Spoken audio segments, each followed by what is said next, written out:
that place. Free at last, meeting face to face. I am yours, Jesus, you are mine. In this joy and perfect peace, earthly pain finally will cease. Celebrate, Jesus is alive. He's alive. And oh, happy day, you wash my sin away. Oh, happy day, I'll never be the same. No, forever I am changed.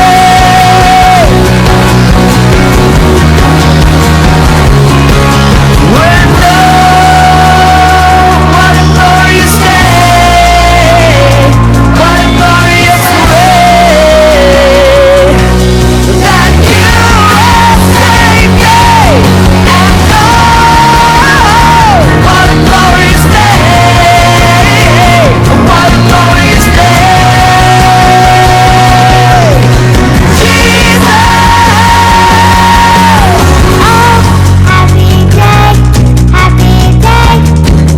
You wash my sin away. Oh, happy day, I'll never be the same. Oh, happy day, you wash my sin away. Oh, happy day, I'll never be the same. No, forever I am changed. Oh, I'll never be the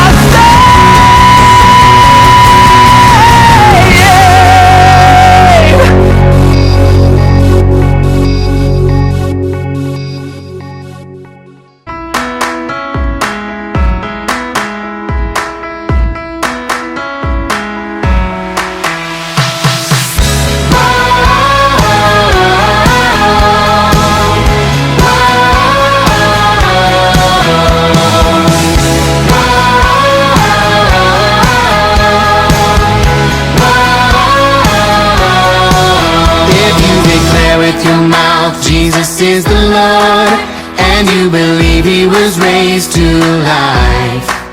If you declare with your mouth Jesus is the Lord, and you believe He was raised to life, then you will be saved. Oh, you will be saved.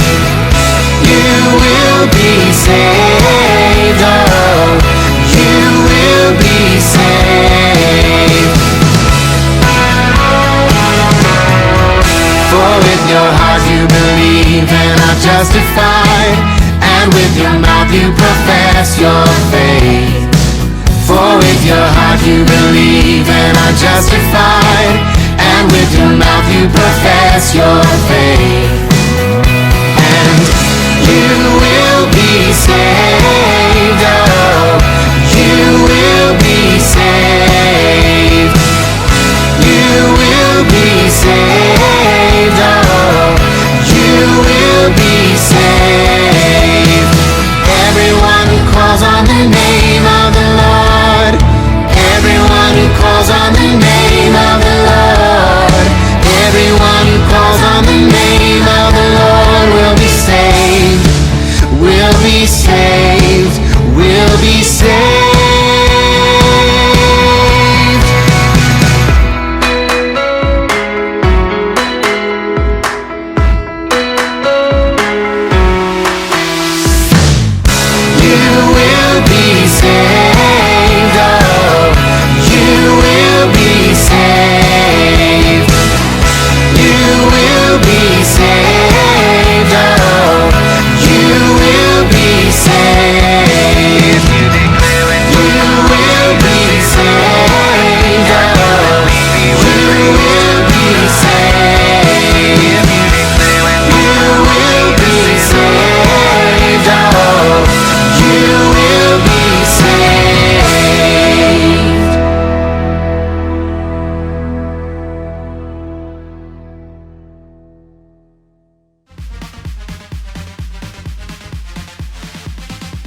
Hey everybody, welcome to Story Lab.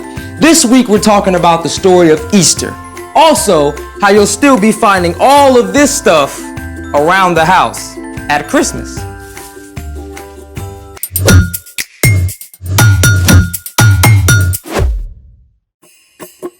Hey, I'm Carter. And I'm Zeke. We're talking about Easter, which is celebrating that Jesus is alive. We said celebrating.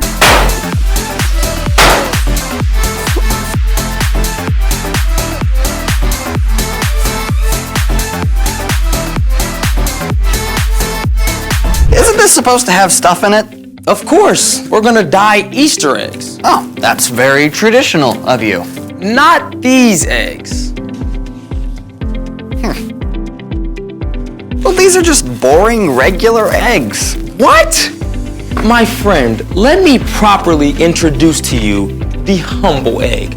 So much more than meets the eye. We start with the shell, but directly underneath there's a stretchy membrane. This holds in the egg white, or albumin. And finally, we have the yolk in the very heart of the egg. Okay, so shell, membrane, white, yolk. Got it! Shall we do it? Let's make it! Okay, we've got vinegar and food coloring. Where's the hot water? We're not using water to dye these eggs. Ah, the plot thickens. Step 1, fill 6 glass jars halfway up with vinegar. All vinegar? Yep. All right. Step 2, put about 5 drops of color in each jar.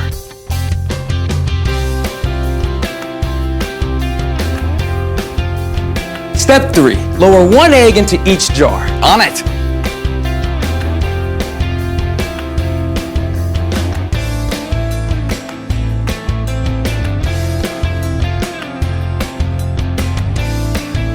Ooh, done. All right, how long do we need to wait? 5 minutes, 10 minutes? 3 days. What? That's how long we have to wait. 3 days? Yep. And speaking of 3 days, it's time for The story before the story. Today we're in Luke, the 3rd book of the New Testament. In the beginning, God created everything. But when people turned away from God, the world was broken. God loves us way too much to leave us on our own. So God chose one family, the Israelites, and promised to bless the whole world through them. Many, many, many years later, God fulfilled that promise by sending Jesus, God's very own son.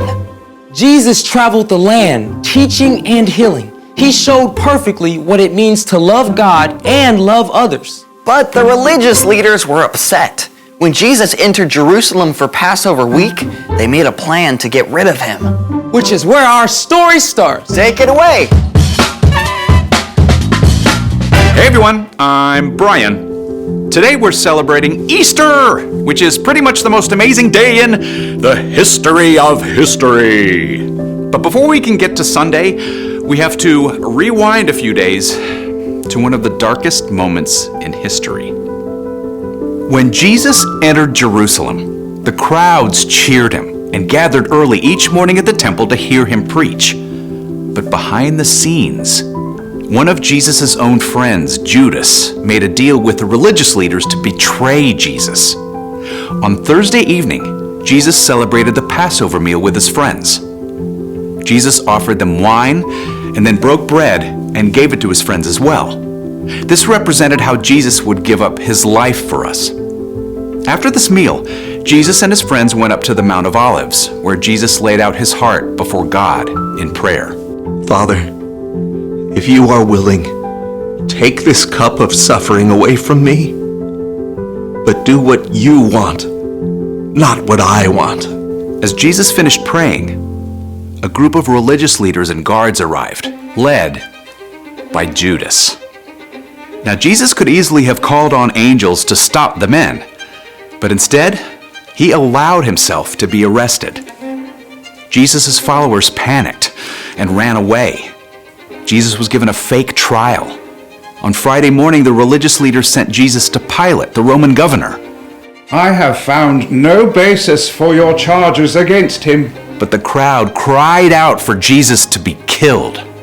And eventually Pilate handed Jesus over to be taken away. Jesus had done nothing wrong, but the soldiers nailed him to a rough wooden cross.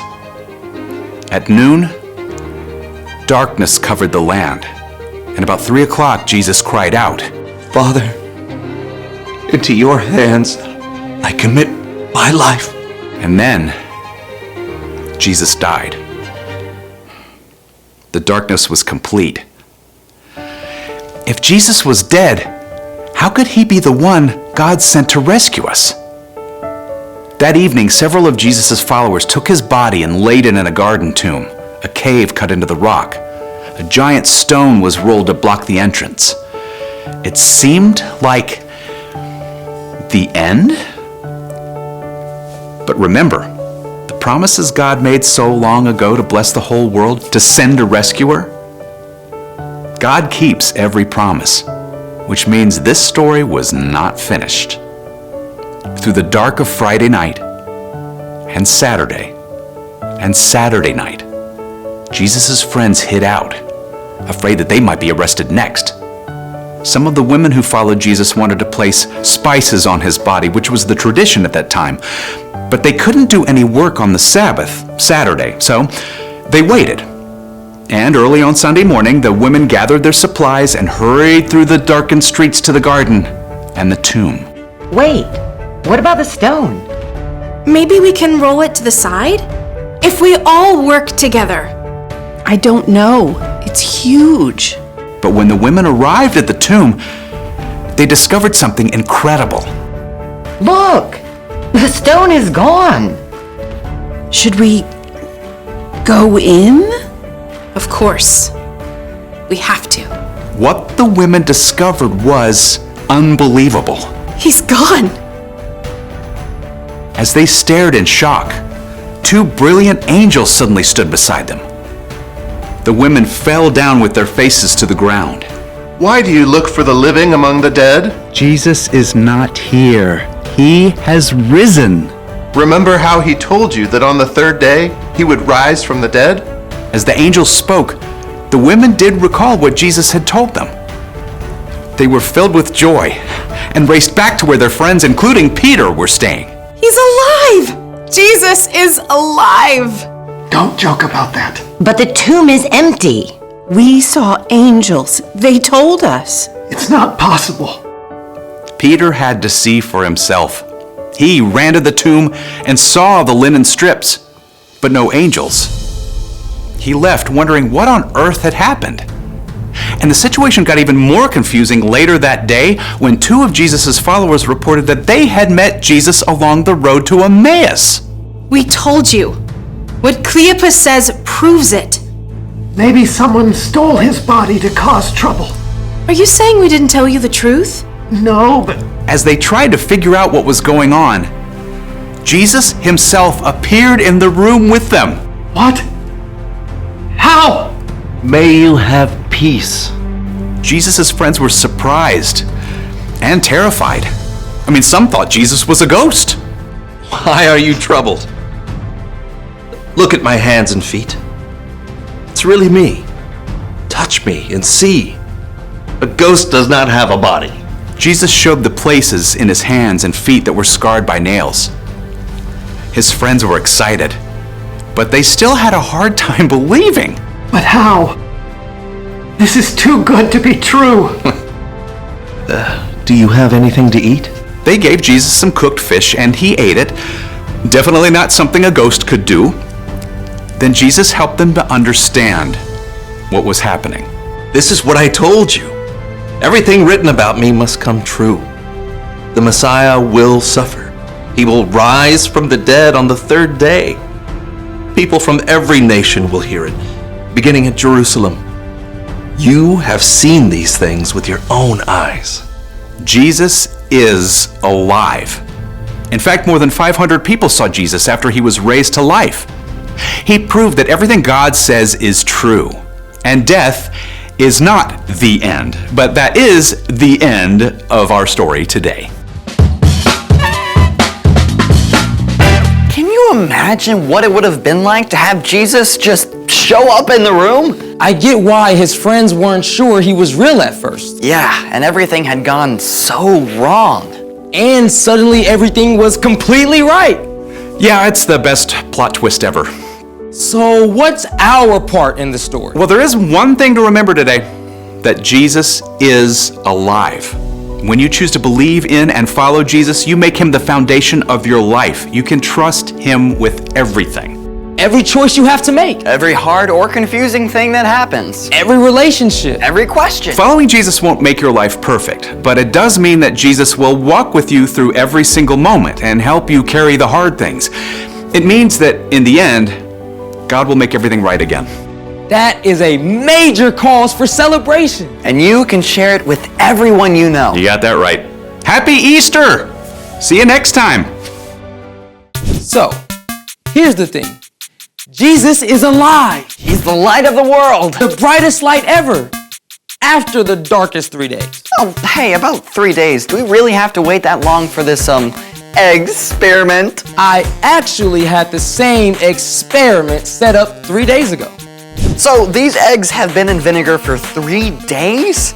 They look a little weird and bigger. Well, first we have to clean them off in water. Okay. Whoa. What happened to the shell? So, the vinegar dissolved the eggshell, then the membrane allowed the vinegar through to color the egg white. I love science. Try this. Like this. No way! Bouncy Easter eggs! That's awesome sauce! Whoa. Thanks for joining us in the Story Lab. See you next time. This is amazing. Oh, let me get the last one out. Whew. Yeah, how durable are these things? They're pretty durable. Okay. Well, what now?